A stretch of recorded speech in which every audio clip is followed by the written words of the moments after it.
विंचुरे श्री क्षेत्र म्हणायला काही हरकत नाही बरं का. कारण ह्याच गावाजवळ आपले सर्वांचे गुरुवर्य राहतात, ते सुद्धा एक क्षेत्र आहे. आणि ज्या क्षेत्रावर असलेले गाव ते सुद्धा गाव नसून क्षेत्र राहतो बरं का. म्हणून श्री क्षेत्र विंचुरे या गावामध्ये भगवान पांडुरंग परमात्म्याच्या कृपेने, प्रभू रामचंद्रांच्या कृपेने, तसेच वैकुंठवासी एकनाथ गुरुजी यांच्या व तथा गुरुवर्य परमपूज्य मठाधिपती नानांच्या, खरं गुरुवर्यांचं नाव मुखातून घ्यायचं नाही, नानांच्या आशीर्वादाने चालू असलेला हा अखंड हरिनाम सप्ताह, ग्रंथराज ज्ञानेश्वरी पारायण तथा कीर्तन महोत्सव सोहळा आणि त्या सोहळ्यातील आजच्या प्रथम क्रमांकाची सेवा माझ्या वाट्याला आली. या सगळ्या विंचुरे भजन मंडळाच्या मार्फताने माझ्या मार्फत आली. तुम्हा सज्जनांचं मला दर्शन झालं, मी स्वतःला या ठिकाणी आता मी हरिभक्तपरायण उमेशजी महाराज आहेत, हरिभक्तपरायण आमचे हरिभक्तपरायण रमेशजी महाराज आहेत, हरिभक्तपरायण यशदीप महाराज सुद्धा आहेत, हरिभक्तपरायण जयदीप महाराज आहेत.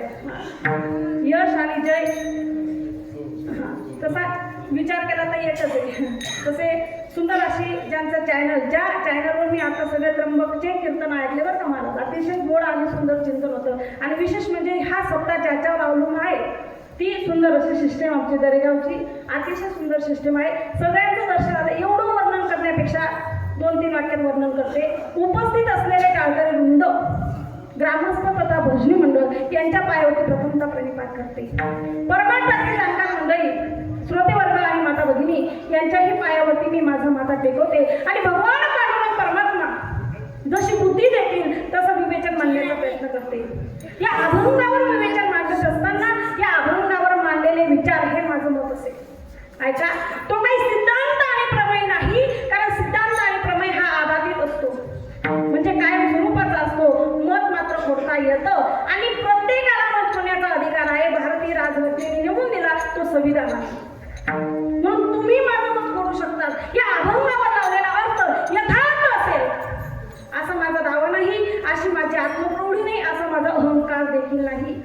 नम्रतेने माझ्या मुखरूपी चुलीवर झालेल्या बाजूच्या कन्या तुमच्या कर्णरूपी ताटामध्ये वाढते मायबाप ते सेवन करा. कारण त्या कन्यांना प्रसादाचं रूप आलं ते गुरुवर्य आमच्या नानांच्या आशीर्वादानं, म्हणून त्या प्रसाद म्हणून तुम्ही समजून घ्या. विठाला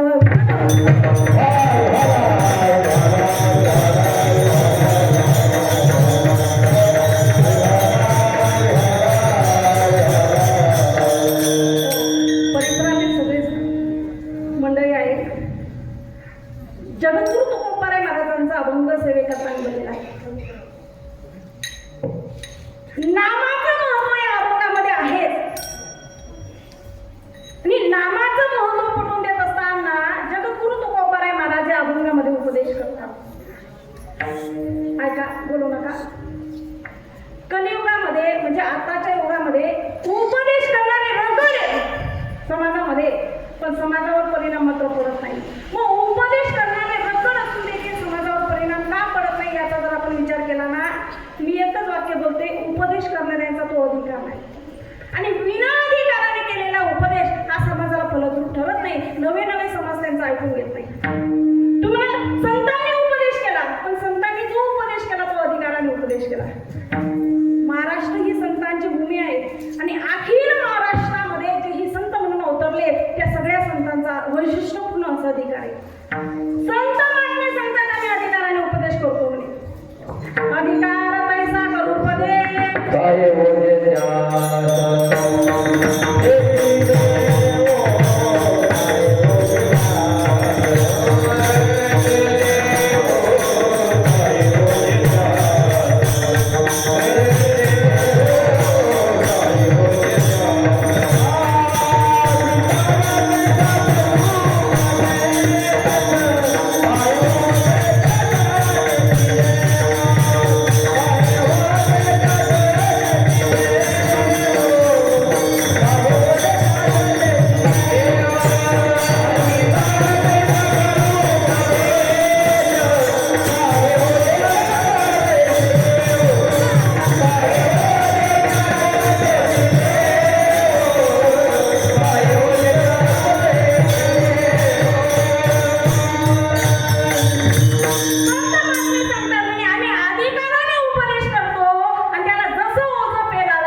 देतो अधिकार तैसा करू उपदेश साहेब त्यास त्याची देऊ अधिकाराने उपदेश करतात. अनेक संतांनी उपदेश केला पण तो अधिकाराने केला. एकच उदाहरण सांगते. अलीकडे उपदेश करत असताना अधिकार नाही म्हणून समाज त्यांचा ऐकून घेत नाही. काय झालं, एका शाळेमध्ये वर्ग चालू होता. वर्ग मराठीचा तास होता. मराठीचे वर्ग शिक्षक वर्गामध्ये आले. हातामध्ये मराठीचं पुस्तक घेतलं आणि कविता शिकवण्यासाठी सुरुवात केली. कवितेचं नाव होतं, शीर्षक होतं आई. आई म्हणजे माय, जननी, जन्मदात्री. आईविषयी तर अनेक कवींनी कविता रंगवल्या. अनेक कवींनी. आज लहान मुलांपासून तर म्हाताऱ्या माणसांपर्यंत सगळ्यांच्या आईविषयी कविता पाठ झाल्या. मोबाईलमध्ये ऐकतात ना, सगळेच म्हणतात आई माझी मायेचा सागर दिला तिने जीवनाला तर. आईचं प्रेमच तेवढं आहे. अहो, एका कवीने तर एका सुंदर एवढं वर्णन केलं. एका गायीकडे एका वासराकडे पाहिलं आणि लगेच कविता निर्माण केली. अंबरुनी वासर आले टाकती जवळ गाय तवा मध्ये तिच्यामध्ये दिसती माझी माय, दिसती माझी माय. मला असं वाटतं कविता सगळ्यांच्या पाठ आहेत पण आई खरंच अद्यापही 90% लोकांना कळाली नाही बरं का. आई काय असते हे कळालं नाही. आईविषयी कविता शिकवत होते. कविता करुणादायी होती. आईचे उपकार त्या कवितेमध्ये चाललेले होते. आता इथं मुद्दा लक्षात घ्या. हा, इथं चॅनलही सुरू आहे. मला शिक्षकांविषयी मुळीच बोलायचं नाही. मला फक्त अधिकार काय ते सांगण्याचा प्रयत्न करते. कारण मी सुद्धा आता बरेच वर्ष मराठी शाळेमध्ये मुलांना शिकवलंय. शिक्षकाचा उद्या पुन्हा कीर्तनकारांचं सुद्धा तसंच आहे म्हणून कोणी मनावर घेऊ नका. आईचे उपकार त्या कवितेमध्ये चालले होते. शिक्षक शिकवत होते. शिकवता शिकवता शिक्षकांना रडायला आलं. अहो, शिक्षकही जाऊ द्या, सगळे विद्यार्थी रडायला लागले. वर्गातले सगळे रडत होते. सगळ्यांना आपापल्या आईची आठवण येत होती. सगळे पोरं रडत होते. शिक्षकांनी 2 मिनिटं पुस्तक बाजूला ठेवलं आणि पूर्ण वर्गावर नजर फिरवली. म्हणजे काय, कोण कोण रडतंय कोण कोण नाही रडत बघायसाठी. सगळी पोरं रडत होते पण त्यांच्यातला एक मुलगा रडत नव्हता. काहीच नाही, डोळ्यामध्ये एक आसरू नाही, फक्त असा बसलेला. शिक्षक त्या पोराजवळ गेले आणि का रे तू का रडत नाही? सगळी विद्यार्थी रडतात, तुला तुझे आवडत नाही का? पोरगं काही बोललं नाही. सांग, तुला तुझे आवडत नाही का? तरी सुद्धा काही पोरगं बोललं नाही. शिक्षकांना राग आला आणि त्या पोराला 2 चापट तिथेच ठेवल्या तरी पोरगं बोलत नाही. शिक्षकांनी त्या मुलाचा हात पकडला आणि ऑफिसमध्ये नेलं. कोणाकडे? मुख्याध्यापक सरांकडे. आणि मुख्याध्यापक सरांना सगळी घडलेली घटना सांगितली. म्हणजे सर, मी आईविषयी कविता शिकवतो, मला रडायला येतं. नवे वर्गातले सगळे विद्यार्थी रडतात मात्र हा एकटा रडत नाही, याचं काय कारण असावं? ते मुख्याध्यापक होते ना, करुणादायी स्वभावाचे होते, मायाळू स्वभावाचे होते. पोराला प्रेमाने जवळ घेतलं, पाठीवरून हात फिरवला. का रे, तुला तुझे आवडत नाही का? न बोलणारं पोरगं बोलायला लागलं. म्हणे गुरुजी खरं सांगू का, मला माझी आई खूप आवडते हो. माझी आई जर मला थोड्या वेळ जरी दिसली नाही ना तर माझा जीव कासावीस होतो, कासावीस. माझ्या आईवर माझे पंच प्राण आहेत. एवढी मला माझी आई आवडते, खूप मला माझी आई आवडते. म्हणे का रे, तुला जर तुझी आई एवढी आवडते मग वर्गामध्ये का रंगा नाही? ते पोरगं गालात असलं. म्हणे गुरुजी सर खरं सांगू का, जे शिक्षक आम्हाला आईविषयी कविता शिकवत आहेत ना त्याच नगर आणि मनगर समोरासमोर वा वा. विंचुरेगाव हसलं म्हणजे आनंद वाटला. आता काय गावांना आता गेलो होतो आम्ही. गावाचं नाव काही सांगत नाही कारण कोणा नातेवाईक कुठे राहतील. दुसरं काही नाही, आपले कीर्तन असले प्रवचन असले पंचायत. गेलो त्या गावाला. हसवलं ना तरी बी हसायचे नाही. हसवलं तर हसत नाही. मग मला वाटतं यांना रडून का रडतात का? हसवलं तर हसत नाही आणि रडवलं तर रडत नाही. क्यू बे मेरी सुरत वैसे. म्हणजे कितला बी फोटो काढा डोळ्याला यायला जिथे तो अशा. या सरांचं माझं घर समोरासमोरच आहे. त्यांच्या घरामध्ये 70-80 वयाची जखड म्हातारी यांची आई. त्या आईला नीट उभं राहता येत नाही. आणि आज सकाळची गोष्ट म्हणजे ती आई दाराला हात टेकून अशी उभी होती. त्या सरांनी त्यांच्या आईचा विचार न करता त्या म्हातारीचा हात पकडला आणि मागच्या रूमपर्यंत ढकलून दिला. सांगितलं, हे म्हातारी इकडं रस्त्यामध्ये नको येत जाऊ, म्हणे मला शाळेसाठी उशीर होतो. खरं सांगा, जे घरी आपल्या आई वडिलांना त्रास देतात आणि समाजामध्ये येऊन जर आईविषयी म्हणजे आई वडिलांचं येईल तर कदाचित आमच्या डोळ्यामध्ये असू येणार नाही. विठाला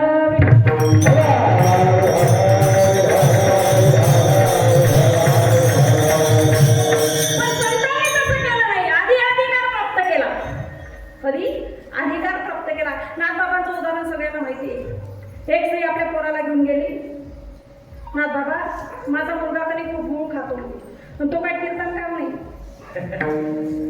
ही सोय चांगली केली, याच गावाला दिसली बरं का मला. तो काय गायक नाही, खूप गुळ खातो. गुळ खाणं जरी चांगलं असलं तरी अति सर्वत्र वर्जते. प्रमाणामध्ये कुठलीही गोष्टी खायला पाहिजे किंवा घ्यायला पाहिजे म्हणजे ते नाही बरं का. प्रमाणे कोणत्याही गोष्टीला. माझा मुलगा खूप गुळ खातो.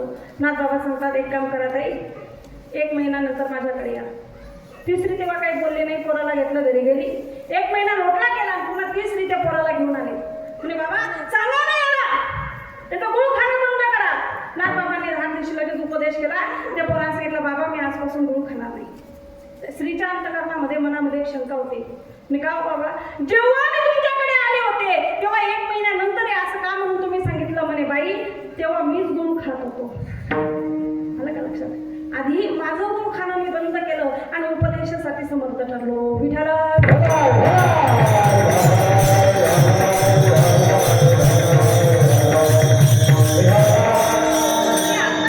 महाराष्ट्र ही संतांची भूमी आहे आणि या महाराष्ट्रामध्ये प्रत्येक जातीमध्ये संत अवताराला आलेत आणि प्रत्येक जातीतल्या संतांचा विशिष्ट पूर्ण असा अधिकार आहे. एवढ्या सगळ्या संतांचा अधिकार सांगण्यापेक्षा एकच श्लोक म्हणते म्हणजे पूर्ण संतांचा अधिकार लक्षात येईल. नामदेवश भक्तिशात ज्ञानम ज्ञानेश्वरच तुकारामश्च वैराग्यम नाथे शांती त्रयोगना. नामदेवश भक्तिशात. नामदेवराय महाराजांकडे कोणता अधिकार होता, कोणता गुण होता? भक्ती हा गुण होता. नामदेवराय महाराजांनी किती भक्ती केली, अहो देव सुद्धा फिरविलं, एवढी भक्ती केली. अजून काय केलं नामदेवराय महाराजांनी?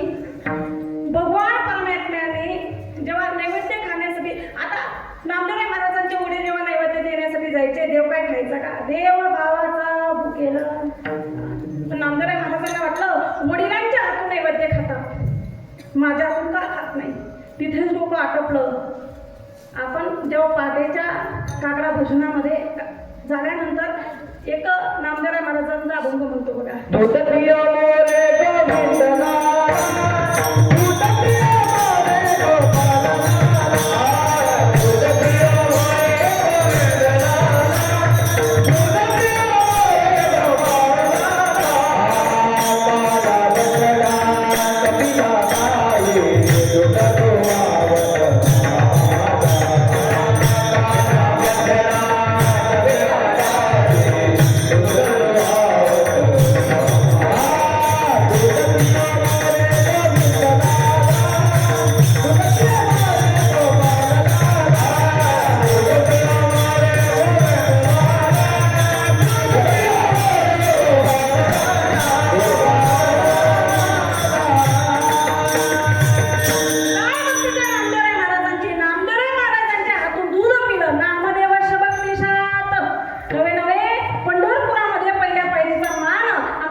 आपण ज्ञानोबरायांना म्हणजे माऊलींना लावतो, एवढं ज्ञान त्यांच्याकडे होतं. नाथ बाबा म्हटले तर शांतीब्रह्म एकनाथ महाराज आणि तुकोबाराय म्हटलं की वैराग्याची मूर्तिमंत पुतळे म्हणजे श्री तुकोबाराय महाराज. काय अधिकार होता अहो त्यांच्या जीवनामध्ये. जर परमार्थ बघितला ना तर आतूनही परमार्थ होता आणि बाहेरून सुद्धा परमार्थ होता. एवढा अधिकार श्री तुकोबारायांचा होता.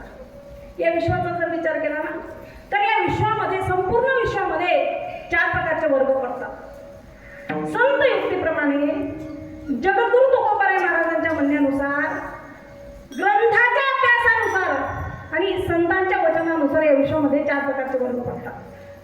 पहिला वर्ग आहे आतूनही संसार करतो आणि बाहेरूनही संसार करतो. दुसरा वर्ग आहे आतून संसार करतो आणि बाहेरून परमार्थ करतो. तिसरा वर्ग आतून परमार्थ करतो आणि बाहेरून संसार करतो. तसा चौथा वर्ग आहे तो म्हणजे आतूनही परमार्थ करतो आणि बाहेरून सुद्धा परमार्थ करतो. आपण अभ्यास करू. कोणता वर्ग? आतूनही संसार आणि बाहेरूनही. अहो काही लोक जन्माला येतात तसेच मरून जातात का?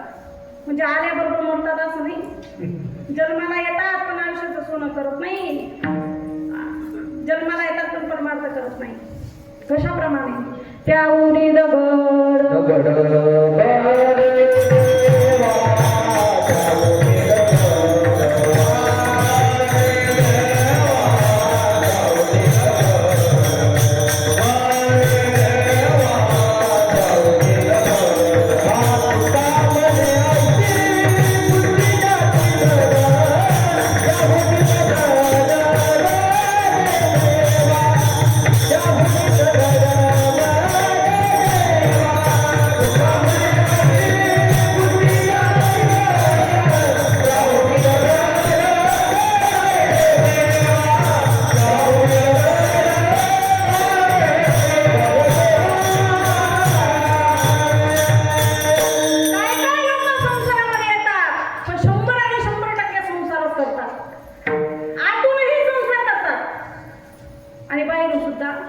संसारच करतात. म्हणजे त्यांच्यापेक्षा अशा लोकांपेक्षा दगड भरा, त्यांची बुद्धी एवढी जड आहे. तुका म्हणे ऐसी बुद्धी ज्याची जड त्याहून दगड बरे देवा. जे लोक कधी परमार्थ करत नाही, जे लोक कधी कीर्तन ऐकत नाही, कीर्तन श्रवण करत नाही, असे लोक म्हणजे असे पोरं मातेच्या उदरी पोरं म्हणून जन्माला आलेच नाही, ते दगड म्हणूनच जन्म. मातेची पोळे दगड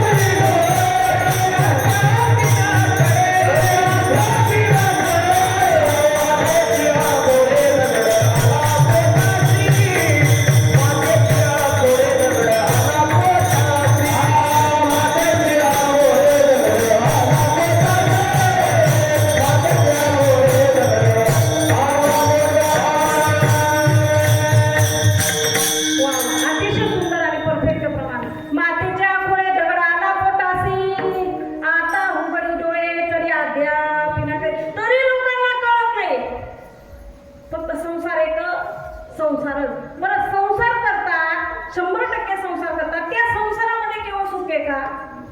नाही ना.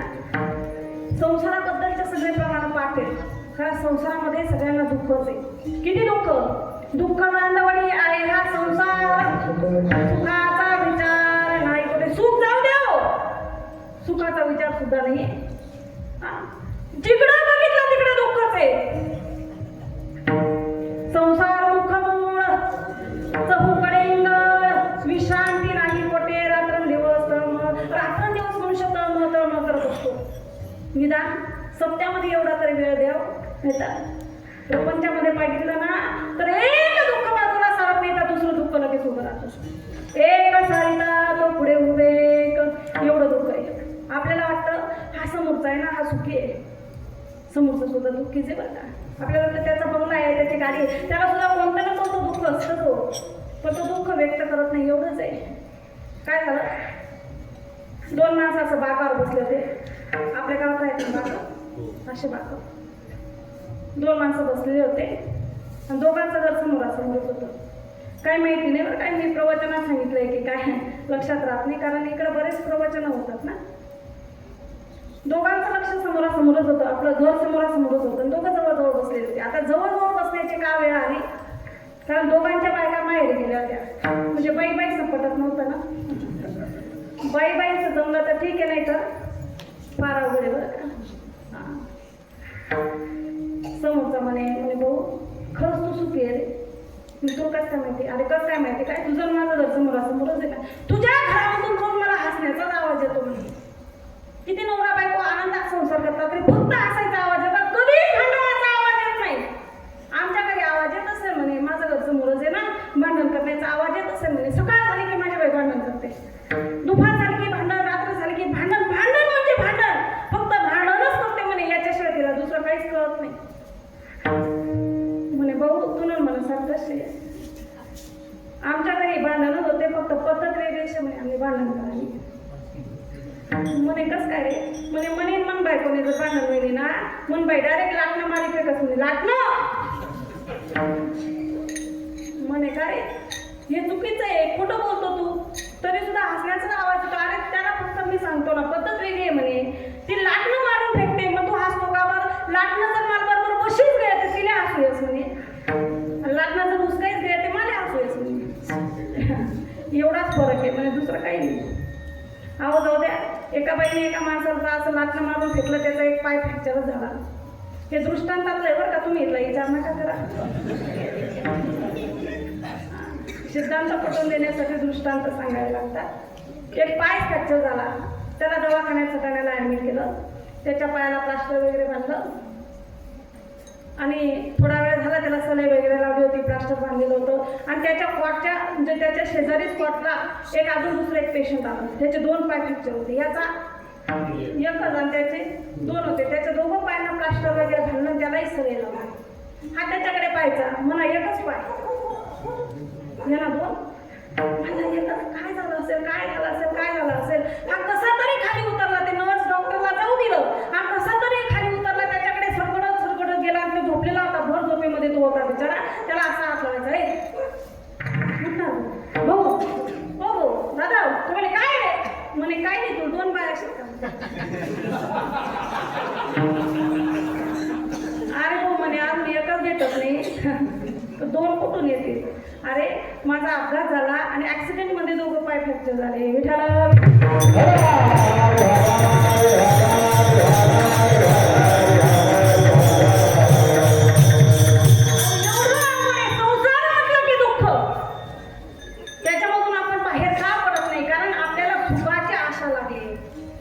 आशेचे बांधी गेले तुका म्हणे वाया गेले. पण तुका बरं सांगता आशेने जे लोक बांधले गेले ते वाया गेल्याशिवाय राहिले नाही. कसं काय?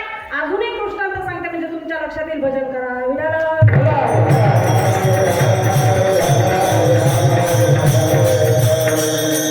काय झालं? एका माणसाकडे 2 गाढव होती. गाढव आता जे संक्रांतीच्या दुसऱ्या दिवशी जे आपण म्हणतो फक्त म्हणायची पद्धत आहे ते गाढव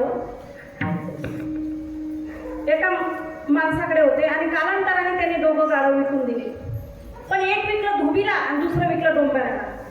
हे धोबीचं जे गाढव होतं ना याला खायला जास्त होतं आणि काम मात्र कमी होतं. उलट डोंबऱ्याच्या गाढवाला काम जास्त आणि खायला मात्र कमी. आता मला असं सांगा कोणत्या गाढवाची तब्येत चांगली सुधारणार आहे? मला कोणाची? धोबीच्या गाढवाची. कारण त्याला खायला जास्त आणि काम मात्र कमी. आता कीर्तनामध्ये एकमेकांच्या तब्येतीकडे नका बघू बरं का, कारण तब्येतीवरनं माणसाचं खाणं कळतं. बरोबर आहे ना? विठाला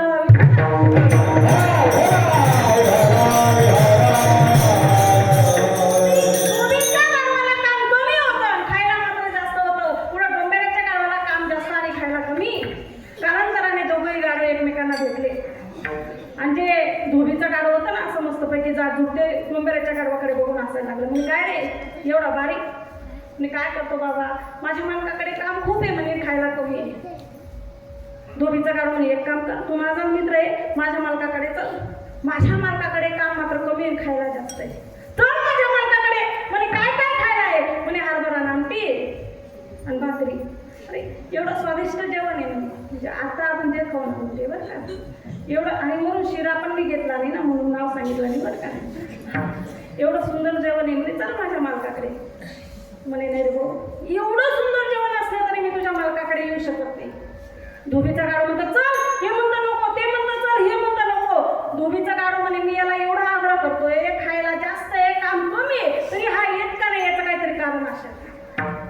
मी खरंच सांग, धोबीचा गाढव त्या डोंबऱ्याच्या गाढवाला विचारतो, खरंच सांग तू माझ्या मालकाकडे काय येत नाही याचं कारण सांग. मित्र आहे मी तुझा, तू मला कारण सांग, मी तुला पुन्हा आग्रह करणार नाही. डोंबऱ्याचा गाढव बघा काय म्हणतो. म्हणे भाऊ, आम्ही जेव्हा खेळ खेळायला जातो ना डोंबऱ्याचा खेळ, तेव्हा म्हणजे माझ्या मालकाच्या मुलीचं नाव पण चांदणी म्हणे, चांदणी. आणि आम्ही जेव्हा खेळ खेळायला जातो ती चांदणी अशी दोरीवरून चालते म्हणे, दोरीवरून वरून ती दोरीवरून चालते आणि खालून माझा मालक तिला हात मारतो सांगतो, ए चांदणी त्या दोरीवर व्यवस्थित चल बरं, खाली जर पडली ना या गाढवाशी तुझं लग्न लावून देईल मी. पण चांदणी पडालीच वाटत कसं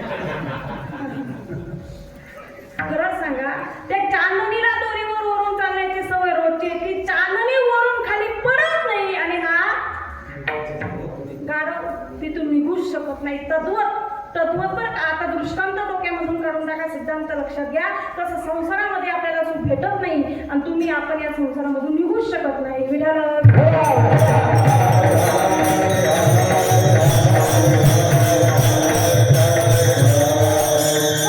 संसारामध्ये आशा समूह खंडोनी काढावी, तरी सुद्धा काही काही लोक आतूनही संसार करतात आणि बाहेरूनही संसारच करतात. हा झाला पहिला वर्ग. दुसरा वर्ग आहे आतून संसार आणि वरवर परमार्थ. काही काही लोक परमार्थ करतात, करत नाही अशातला भाग नाही, पण एकच शब्द सांगते, डेकोरेशन.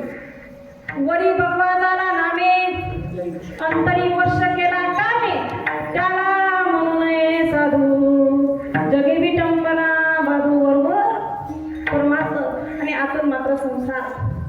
काय झालं, एक 8वी-9वीचा पोरगा होता,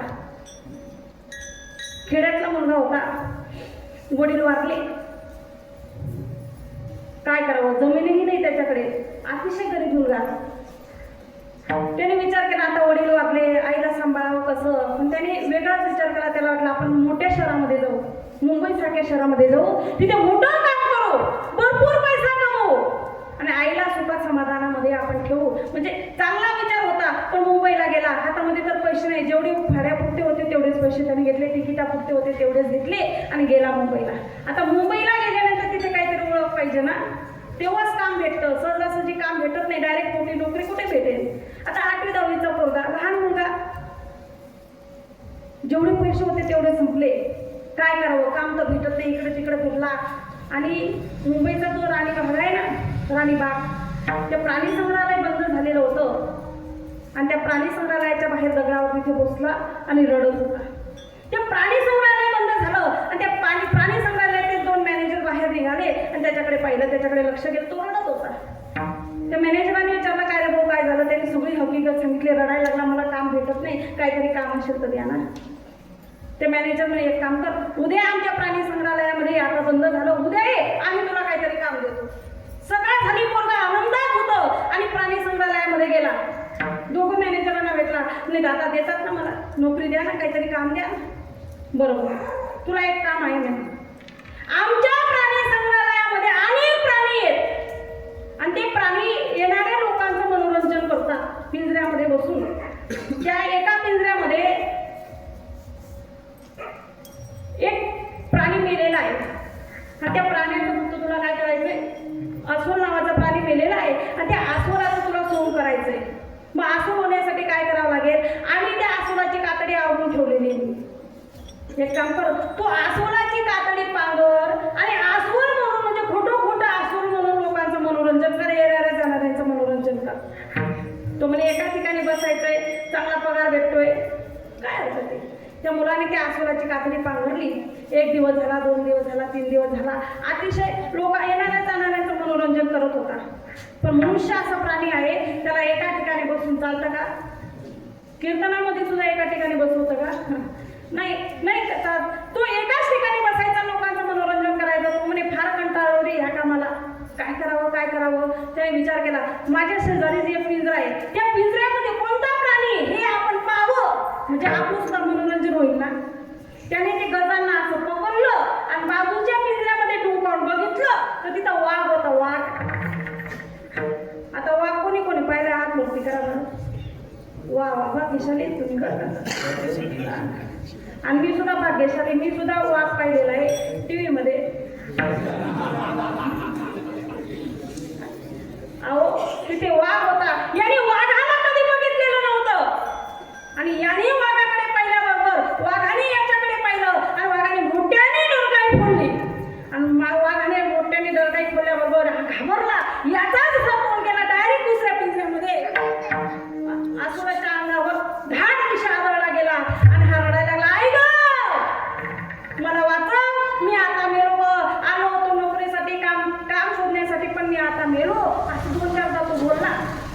त्या वाघाला वाटलं हा ज्या अर्थी माणसासारखं बोलतोय त्या अर्थी हा अस्वल नसावा, हा कोणीतरी माणूस असावा. तो वाघ याच्या कानाजवळ गेला आणि याच्या कानाजवळ सांगतो म्हणे, भाऊ घाबरू नको, मी तुला माहिती का तरी पांघरीत बसेल. आलं का लक्षात? हा अस्वल नव्हता, हा वाघ होता का? नव्हता. विठाल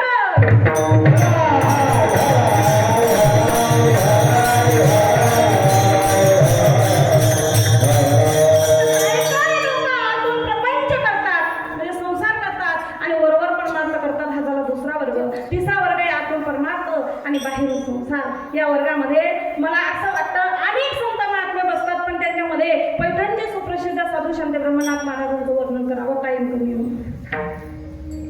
काय कर वर्णन करावं नाथ बाबा. नाथ बाबा एवढे श्रीमंत होते, प्रपंचातही श्रीमंत होते आणि परमार्थामध्ये सुद्धा श्रीमंत होते. अहो नाथ बाबांच्या प्रपंचातलं पुरण कधी संपलं नाही. पुरण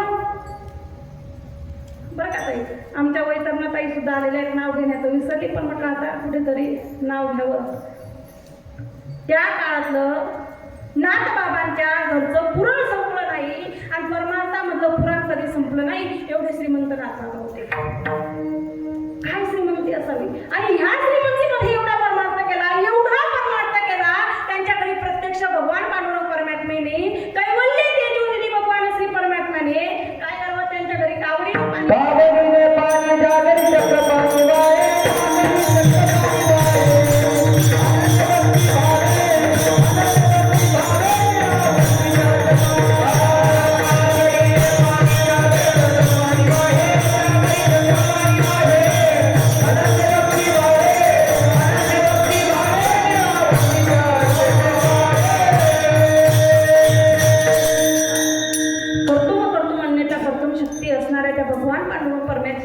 त्यांच्या घरी कावडीने पाणी भरावं.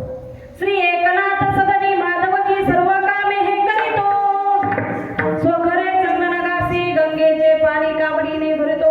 हा अधिकार नाथ बाबांचा होता आणि त्यांच्या पत्नीचं नाव होतं सौभाग्यवती गिरिजाबाई. हे त्यांच्यापेक्षा काकणभरवरच होते बरं का. अजून काकणामुळे नाही, दान धर्म करण्यामुळे एवढा परमार्थ केला. त्याला म्हणतात आतून परमार्थ. अजून एका संतांचं नाव सांगते. माळी समाजामध्ये ज्यांचं अवतार कार्य झालं, श्री संत सावता महाराज.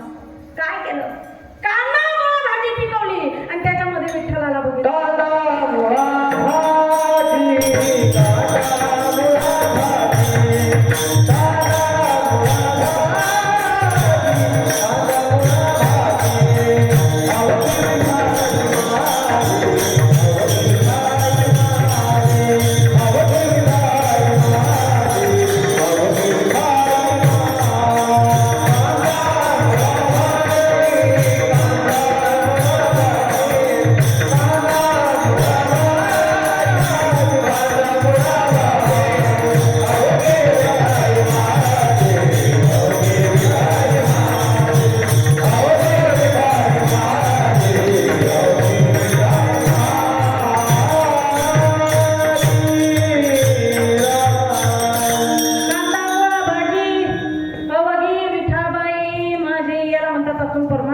आणि बाहेरून संसार चौथा वर्ग आहे, तो म्हणजे आतूनही परमार्थ आणि बाहेरून सुद्धा परमार्थ.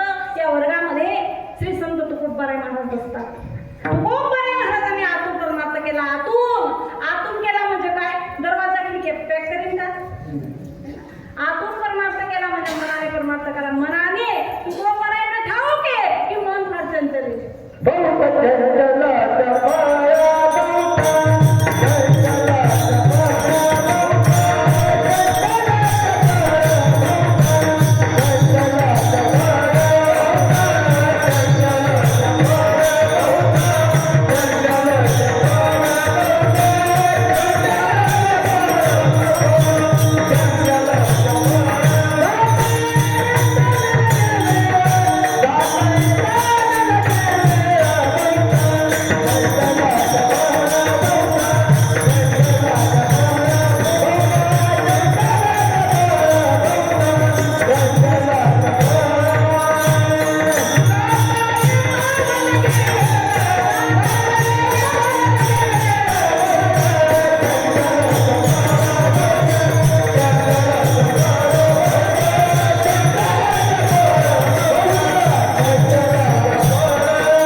लाईट बंद करा का नाही.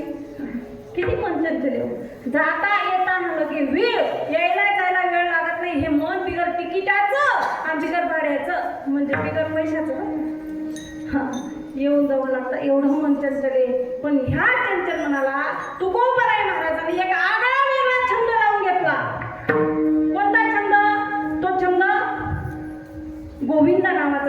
गोविंद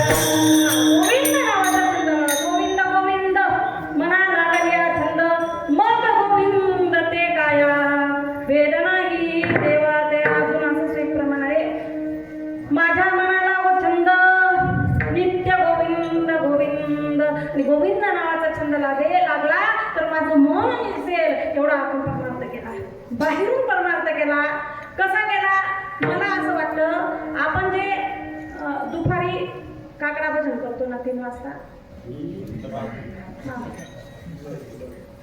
केव्हा पहाटे ना अहो काय गावाला सांगितलं ते आज म्हणतं पहाटे जे आपण काकडा भजन करतो ना त्या काकडा भजनामध्ये एक सुंदर प्रमाण आहे बाहेरून परमार्थ केला वाहे रंगी टाई नाचे नवदास हे देवी आकाश पाय शुभ हे देवी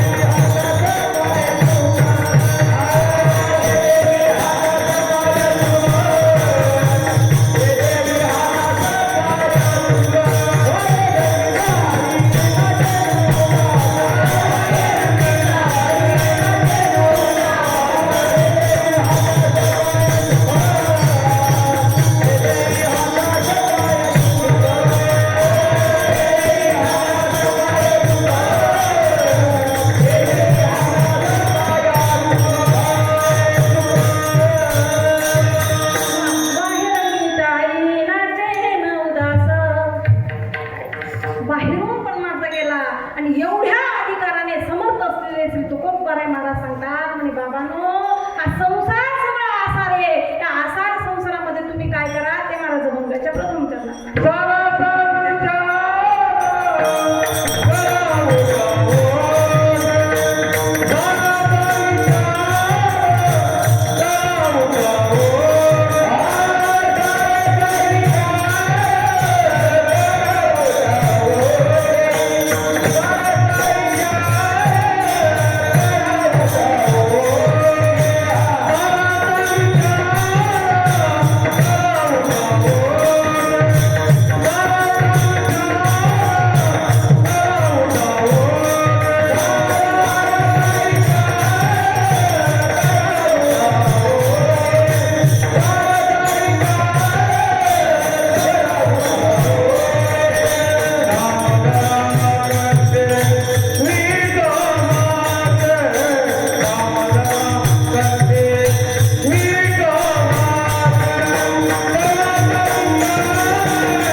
फोन केला माझं कीर्तन आहे म्हणून आले बरं का.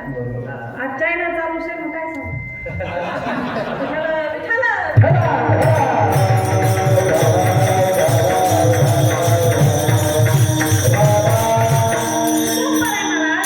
अजून काय प्रथम चरणामध्ये वर्णन करतात आणि बाबांनो हा संसार असार आहे.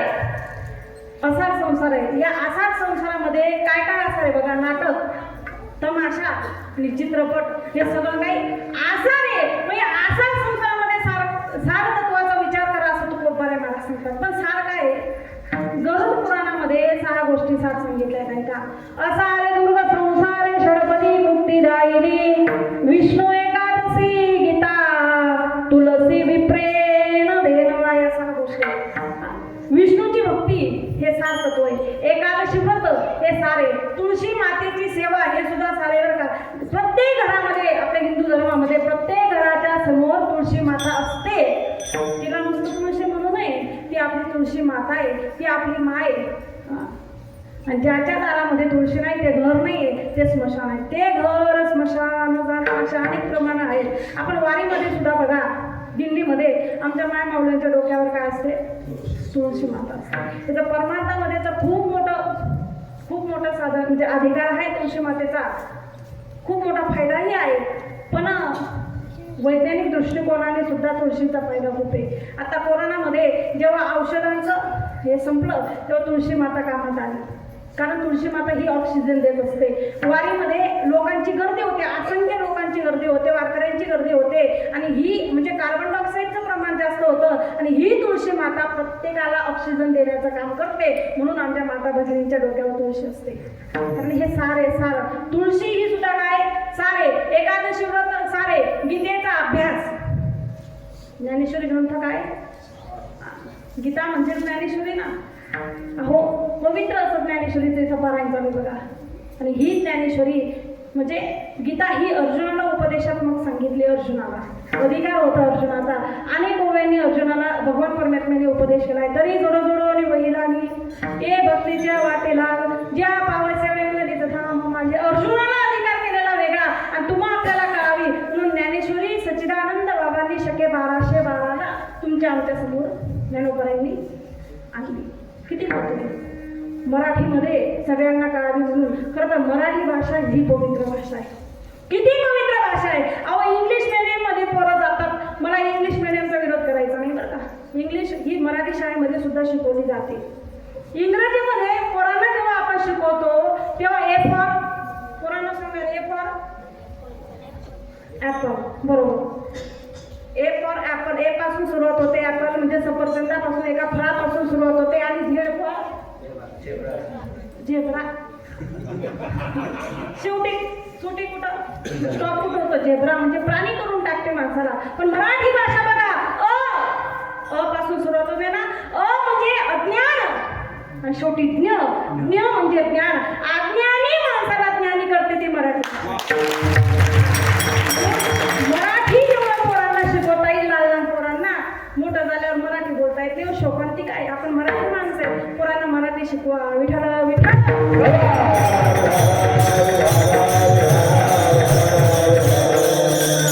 गीता हे सारे. विप्रांची सेवा गोमातेची सेवा हे सगळं सारच होतोय. मग तुकोब करायला सांगतात. सारासार विचार करा उठा उठी. आणि प्रथम चरणाच्या उत्तरार्धामध्ये तुकोब करायला सांगतात. नाम धरा कंठी विठोबाचे. म्हणजे सारे तत्वाचा विचार करा आणि कंठामध्ये नाम धारण करा. त्याचा काय कार्यकारण भाव. नाम म्हणजे सांगू का. सगळ्या साधनांचं सार असेल तर ते नाम सार आहे. किती सारे नाम एवढं सार आहे. जो यम सगळ्यांना त्रास देतो ते यमा पुढे जर तुम्ही नामस्मरण केलं ना तर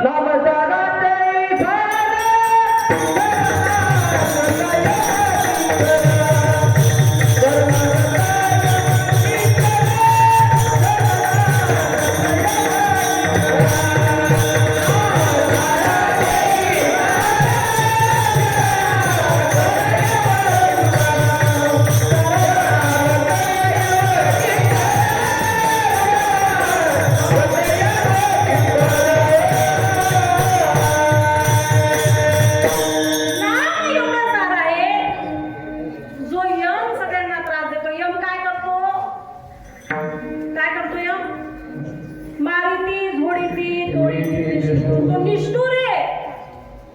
नाही त्या यमाशी करुणा, हे दुसरं प्रमाणे बरं का. नाही त्या यमाशी करुणा, ज्याला दया माया करुणा नसते तो यम आपण बघितलाय ना?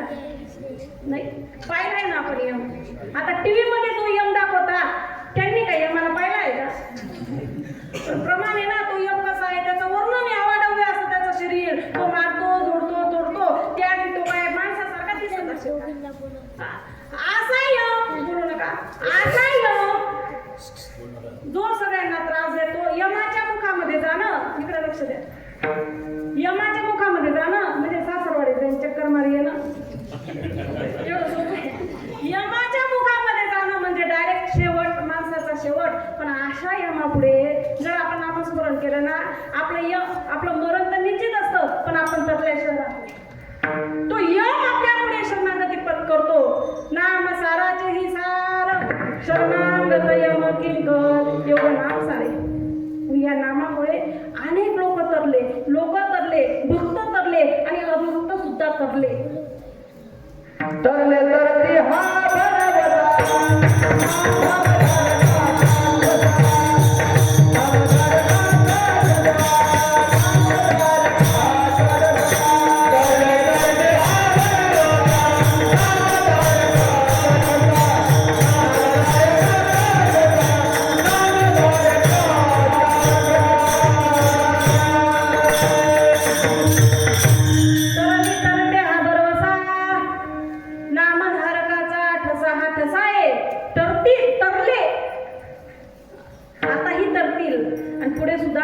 तरणार. हा ठसा आहे, नामधारकाचा ठसा.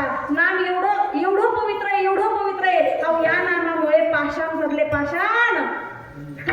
डकी बारीले पाषाण हे महिमा.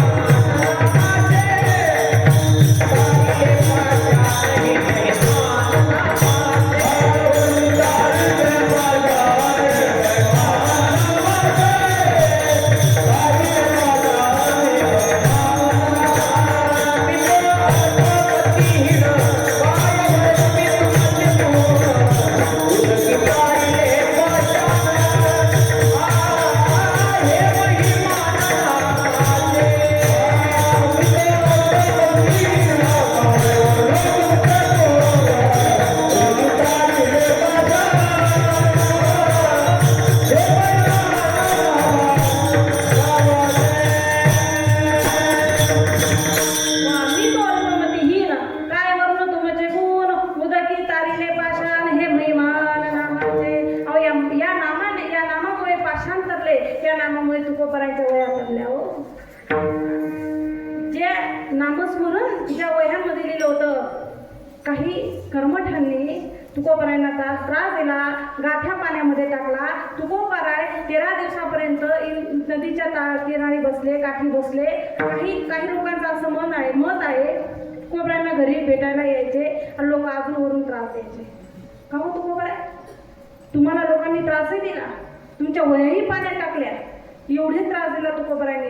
तुकोबरायांना नामस्मरणावर भरोसा होता. तुकोबरायांनी विठ्ठल विठ्ठल म्हटलं आणि त्या वया सुद्धा टपल्या. नुसत्या वया टपल्या नाही, इंद्रायणी मातेने वज्र चूडामणी म्हणजे सर्व स्त्रियांचा अलंकार धारण करून इंद्रायणी मातावरती आल्या आणि तुकोबरायांचा गाथा घेऊन आल्या आणि तुकोबरायांना देता. तुकोबरायांना सांगतात, तुकोबा रडू नका, तुम्ही काय करतात, हा गाथा एवढा पवित्र आहे. मी सुद्धा 13 दिवसापर्यंत 14 दिवसापर्यंत या इंद्रायणीमध्ये या गाथेचं पारायण केलं म्हणे तुमच्या.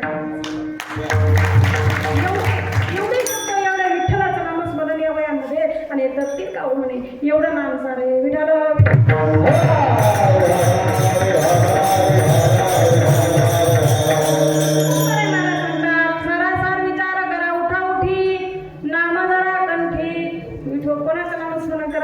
विठोबाचं, कारण विठोबाचं नामच सारे, सार सार सार विठोबा नाम तुझे सार. विठ्ठलाचं नाम कसं आहे, मंगळ, सकळ मंगळा निधी श्री विठ्ठलाचे नाम आधी. तुकोबराय सांगतात, सारा तत्वाचा विचार करा, कंठामध्ये श्री विठ्ठलाचं नाम धारण करा. एक साधक उठून उभा राहिला. तुकोबरायांना प्रश्न करतो, का हो तुकोबराय, आम्ही जर सारा तत्वाचा विचार केला, त्या भगवान परमेश्वराचं चिंतन केलं तर आम्हाला काय फायदा? तो फायदा महाराज मंगळाचा.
चिंतन केलं, नामचिंतन केलं तर दुस्तर अशी भवनदी सुद्धा पार करून देतो. तो पर्याय सांगतात तयाच्या चिंतने निरसेल संकट. असे बरेच पुरावे आहेत, असे बरेच दाखले आहेत. द्रौपदी मातेचं उदाहरण सगळ्यांना माहिती आहे. अजून चोखोबाची बहीण झाला शारंगधरू. कशामुळे? चिंतनामुळे. अजून अनेकांचा उद्धार चिंतनामुळे झालेला आहे. एवढंच नाही तर दुर्वास ऋषी जेव्हा पांडवांकडे गेले, जेव्हा दुर्योधनाकडे गेले, दुर्योधनाने सुंदर अशी सेवा केली. दुर्योधनाचं मत होतं की तुम्ही पांडवांकडे जा. तिकडं परीक्षा घेतली. तिकडं परीक्षेमध्ये सुद्धा द्रौपदी माता पास झाल्या. कशामुळे? हे सुद्धा चिंतनेमुळे. दुर्वास पातला धर्मक्षा वयावनी धावशीलवला ही शाखा देत घेऊन. हे सुद्धा चिंतनामुळे झालं. म्हणून तयाच्या चिंतने निरसेल संकट तराल दुर्गट भवसिंधू. भजनाचा वेळ झालेला आहे. सगळ्यांनी भावशुद्ध अंतकरणाने हाताने टाळी वाजा आणि मुखाने गोड असं त्या पांडुरंग परमात्म्याचं चिंतन करावं.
पण जन्माला येऊन अहर्निशी सारखा रामनामाचा नेम धारण करा. लक्षात घ्या, इथं तुकोबाराय महाराज नियम शब्द वापरत नाही, इथं नेम शब्द वापरतात. नियम माणसं तोडतात, पण एकदा नेम धारण केला तर तो तोडला जात नाही कदाचित, असं माझं मत आहे बरं का. अभ्यास करताना मला असं वाटलं की नेम शब्द का म्हणून घेतला असावा. तुकोबाराय कोणत्याही कुळामध्ये, म्हणजे कोणत्या कुळामध्ये, तुम्ही देव कुळामध्ये जन्माला या किंवा राक्षस कुळामध्ये जन्माला आला तरी चालेल. भक्त प्रल्हाद राक्षस कुळामध्ये जन्माला आले, हिरण्यकश्यपूचा पोरगा, पण अहर्निशी सारखा नेम धारण केला, भगवान परमेश्वराचा नामस्मरणाचा, नारायण म्हणण्याचा नेम धारण केला. परिणाम काय झालं? भक्त प्रल्हाद तरले. एवढंच नाही, देव प्राप्त झाला, देवाची मांडी प्राप्त झाली. अजून ज्यांनी नेम धारण केला तो जगालाच काय पण देवाला सुद्धा आवडतो. नागबाबा वर्णन करतात, एका जनार्दनी ऐसा ज्यांचा नेम तो देवा परम पूज्य जगी का आवडतात, कारण त्यांनी जीवनामध्ये नेम धारण केले. असे बरेच लोक, बरेच राज्य सुद्धा होऊन गेले ज्यांचं भागवतामध्ये वर्णन आहे. 9व्या स्कंदातील एक उदाहरण सांगते. शुकदेवाने राजा परीक्षितीला सांगितलेलं, एक रंगदेव नावाचा राजा होता. भागवत कथा कुठली असो, कथा ज्याने श्रवण केली तो जीवनाच्या व्यथेतनं दूर होतो. म्हणून कथा ऐकावी, व्यथा दूर करायची असेल तर.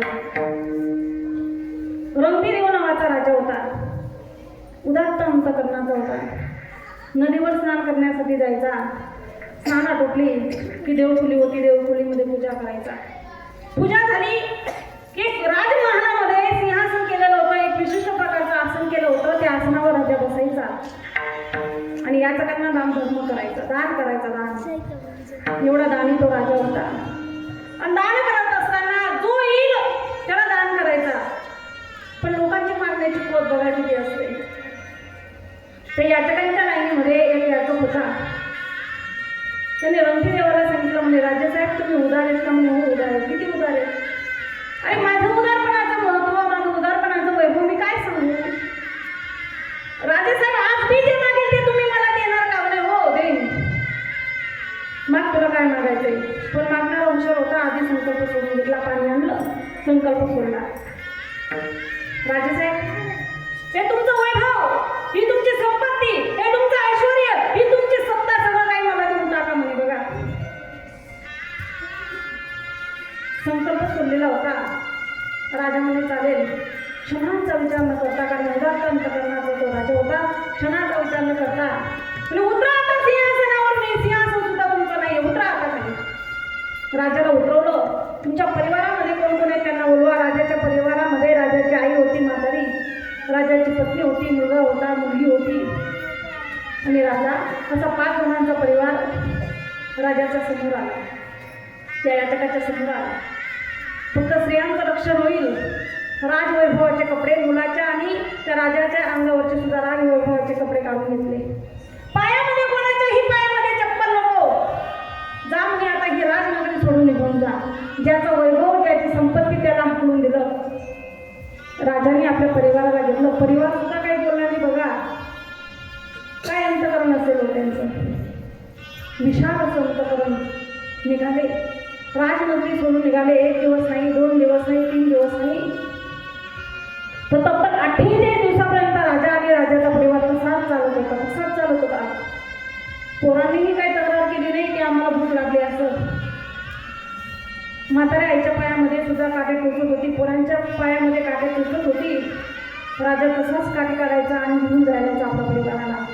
आणि 49व्या दिवशी राजाचा तो परिवार जंगलामध्ये पोचलेला होता.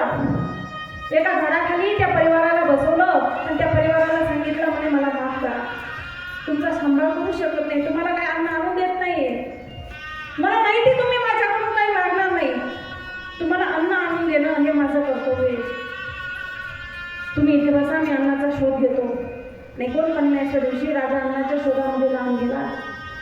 काय त्या राजाचं नशीब, त्या राजाला पंचपक्वानाचं ताक सापडलं. बघा राजाने पटकन ते ताक हातामध्ये घेतलं. कधी माझ्या परिवाराला देईल, कधी माझ्या आईला देईल, माझ्या मुलांना देईल, माझ्या पत्नीला देईल, असं झालं होतं.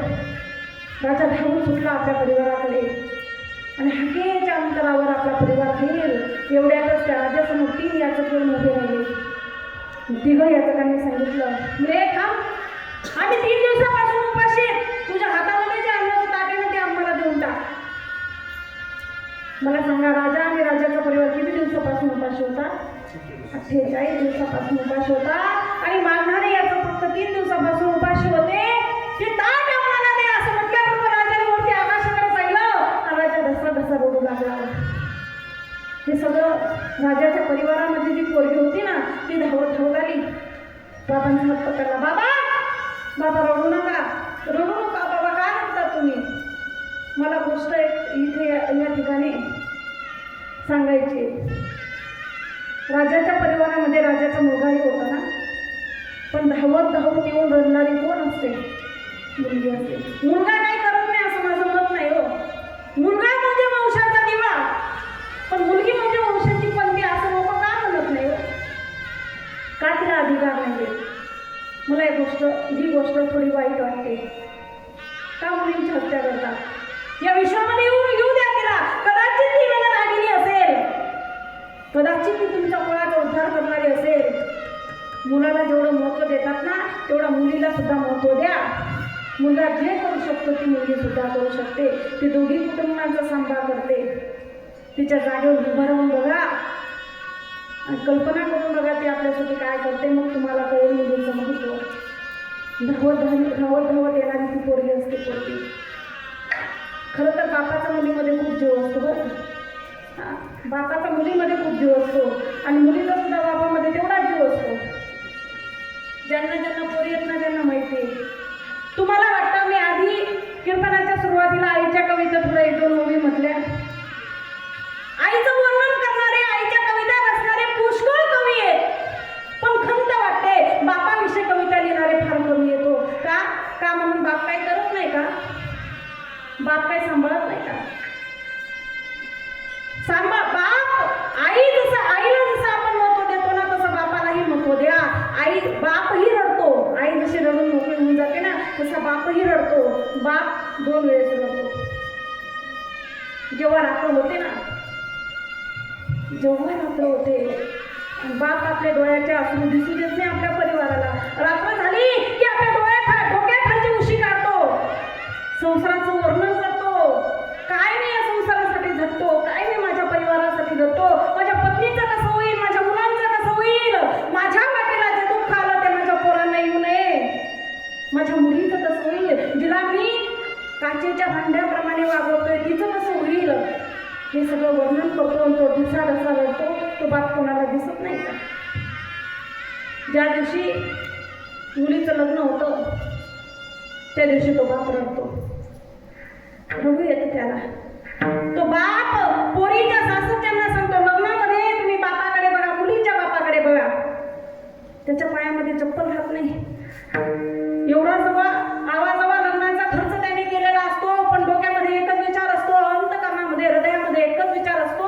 आणि तो मुलीच्या सासरच्यांना हात जोडून सांगतो, माझी पोरगी मी जशी डबीमध्ये आपण जशी कस्तुरी म्हणजे केसर सांभाळून ठेवतो ना त्याप्रमाणे सांभाळून ठेवली, तुम्ही सुद्धा तशीच जतन करा बरं का.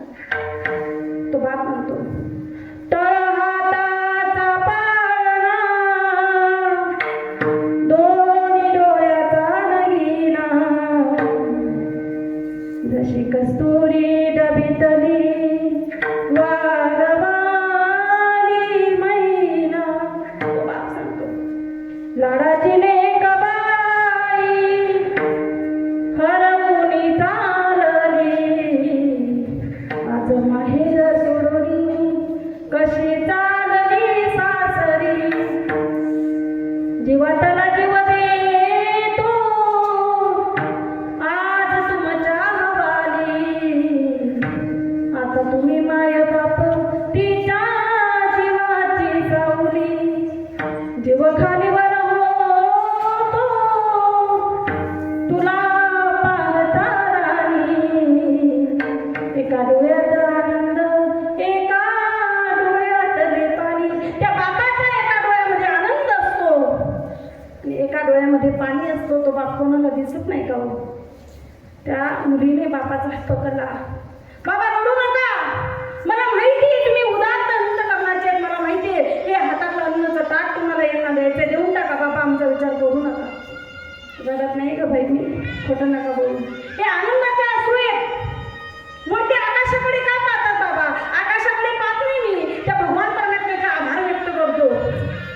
बरं झालं देवा, 48 दिवसापर्यंत म्हणजे माझ्याकडे काही नव्हतं तेव्हा मागणारा एक सुद्धा नव्हता. आणि जेव्हा माझ्याकडे अन्नाचं ताट यावं तेव्हा मागणारे एक नसून 3 यावे. म्हणजे माझं उदाहरण पण मी अजून सोडलं नाही. हसत मुखाने ते अन्नाचं ताट देऊन टाकलं. ज्यांना दिलं ना ते याचंच नाही, ते साधारण नाही, ते ब्रह्मा विष्णू महेश भगवान परमात्मा होते. सांग तुला काय पाहिजे. रंगदेवाला सांगितलं देवाने, तुला स्वर्ग देऊ, तुझं गेलेलं राज्य पुन्हा देऊ, सांग तुला काय पाहिजे. रंगदेवाने याच्यातलं काहीच मागितलं नाही. न तुझे काम नाही स्वर्गम, मला स्वर्ग नको, न राज्य ना पुनर्भव, माझं गेलेलं राज्य मला पुन्हा